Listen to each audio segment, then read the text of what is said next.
દ્વારકામાં વરસાદની અછત અને ખેતીથી થયેલા નુકસાનના પગલે ખેડૂતો દ્વારા જિલ્લાને દુષ્કાળગ્રસ્ત જાહેર કરવાની માંગ સાથે પ્રાંત અધિકારીને આવેદનપત્ર આપવામાં આવ્યું। ખેડૂતોનું કહેવું છે કે ચાલુ વર્ષમાં પાક ઉપર ગંભીર અસર થઈ છે,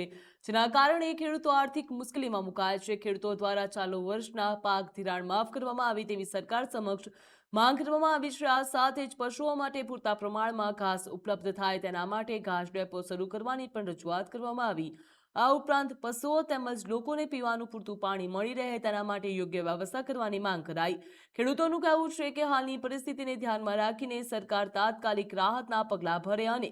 દ્વારકા જિલ્લાને દુષ્કાળગ્રસ્ત જાહેર કરે તેમજ આ અંગે પ્રાંત અધિકારી મારફતે સરકાર સમક્ષ લેખિતમાં રજૂઆત કરવામાં આવી છે।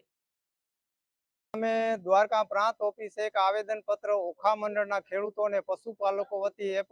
પ્રાંત ઓફિસર સાહેબને આ રજૂઆત કરવા આવ્યા છીએ કે દેવભૂમિ દ્વારકા જિલ્લામાં આ વર્ષે વરસાદ 5-10% હોવાને કારણે પૂરતા પ્રમાણમાં વરસાદ છે નહીં, એટલે દ્વારકા જિલ્લાને દુષ્કાળગ્રસ્ત જાહેર કરવામાં આવે અને ખેડૂતોને ચાલુ વર્ષનો પાક ધિરાણ માફ કરવામાં આવે અને પશુપાલકોને માટે યોગ્ય પ્રમાણમાં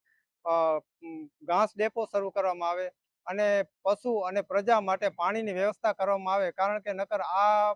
આખો વર્ષ પશુપાલક અને ખેડૂતો માટે લેવો બહુ ગંભીર પરિસ્થિતિ છે, કારણ કે દૈનિક જીવન એના ખતરામાં છે, એના બીજા કરજા એના બાકી છે અને એ મગફળી અત્યારે ઓક્સિજન ઉપર છે અને હવે કદાચ વરસાદ થાય તોય પણ ખરીફ પાકની સિઝન વહી ગઈ, મગફળીની વાવેતર થાય નહીં, એટલે ખેડૂતો અને પશુપાલકો ઉપર લટકતી તલવાર છે। એટલે મહેરબાની કરી અને સરકારશ્રીને નમ્ર નિવેદન સાથે અમે રજૂઆત કરીએ છીએ કે વહેલી તકે દેવભૂમિ દ્વારકા જિલ્લાને દુષ્કાળગ્રસ્ત જાહેર કરવામાં આવે।